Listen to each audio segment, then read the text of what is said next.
This week in the shop, we get updates on Mike's TJ, Colin's Land Rover, and Jesse's Suburban.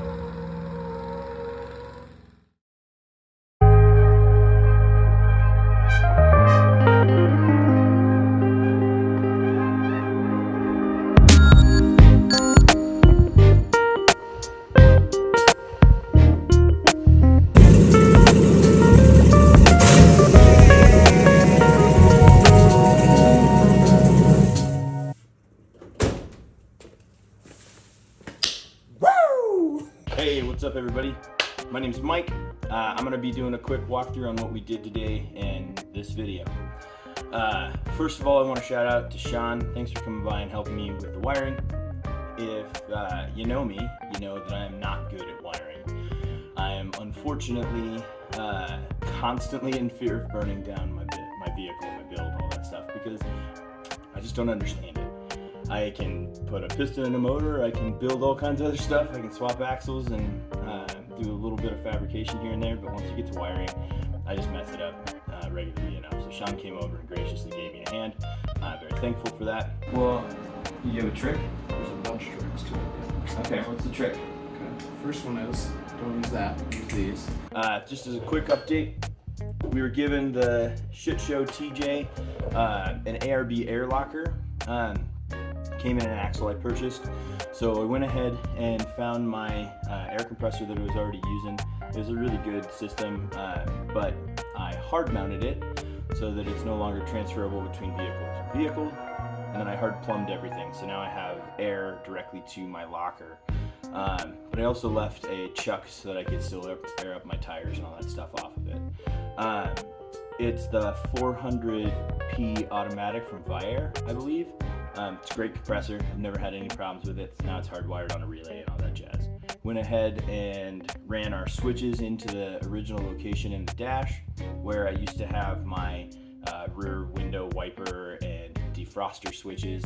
But now that I'm running a soft top and I don't have any intention of ever having a hard top anymore, I just pop those switches out, put my compressor switch in there and my locker switch in there. Anyway, we went through everything, we checked it all out, we tested it, it functioned, and then we went ahead and wrapped things up and cleaned them up a little bit and called it a day.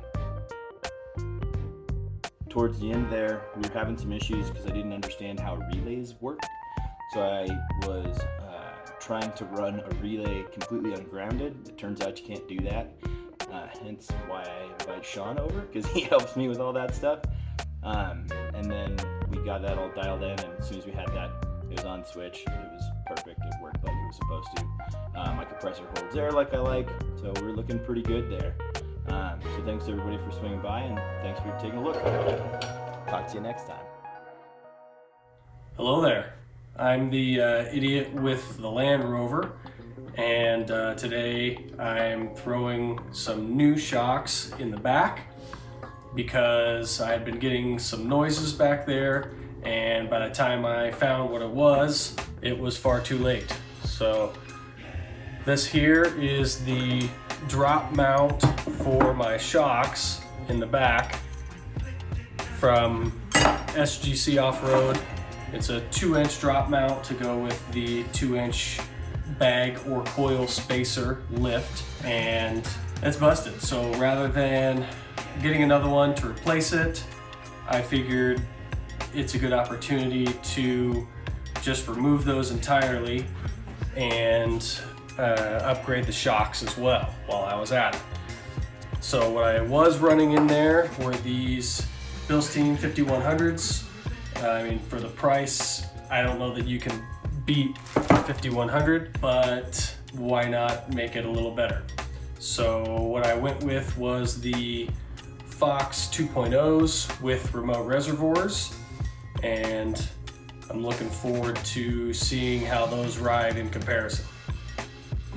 What you see me doing there is putting silicone on the top mount of the shock. Now, it seems weird to put silicone on a suspension part, I know, but if you'll see here, there is a paper gasket that goes on the factory mount, because where those mount into the unibody of the car is actually just in the back of the cargo area, and the only thing covering that is a piece of carpeted removable flooring. So I don't believe that those paper gaskets were doing that great of a job, because I would still definitely get a little bit of dust ingress on the really dusty roads. So I figured I'd try and put some silicone on there just to see if maybe that ends up being a better seal. Okay, so I got the first one in, and I'll show you what it looks like underneath there. It's pretty tight. There's not a lot of space for this style of shock in there. As you can see, it's angled just perfectly so that it avoids one of the tie rods for the upper control arm in the back there. And then on the back side, it is just barely clear of the height sensor. Now, the height sensor doesn't matter for me all too much because I have a coil conversion already done on it, but makes sense to me to go ahead and try not to break that little plastic arm. So now it's down to do the other side, put the wheels back on it, and go give it a test.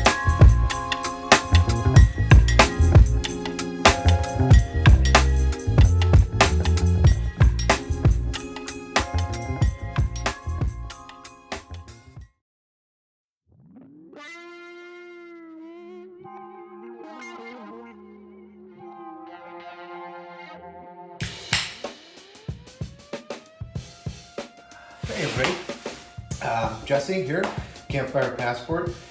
Here today to talk to you a little bit about my Suburban named Raw Dog. Recently I picked up a donor truck with a 6-liter LQ4 4-wheel drive with the 480E transmission and a 263 transfer case. I decided that, it's time to swap the Suburban. So took the truck, ripped everything out of it and scrapped what I didn't need, and started swapping into the Suburban. So instead of changing out the transfer case, I decided that I wanted to do a Dana 60, and I'd get a Dana 60 out of a 90s OBS Ford. I moved out the leaf perches on the truck a little bit because the Ford's perches on their Dana 60s are about 2.5 inches wider. So I actually did a shackle reverse, put my perches in the back and shackles up front, went up 2.5 inches, and then ended up also taking the corporate 14 that was out of that Chevy pickup, the donor truck, and throwing it in the back of Raw Dog. So I have now updated corporate 14 with the rear discs that have knee brace.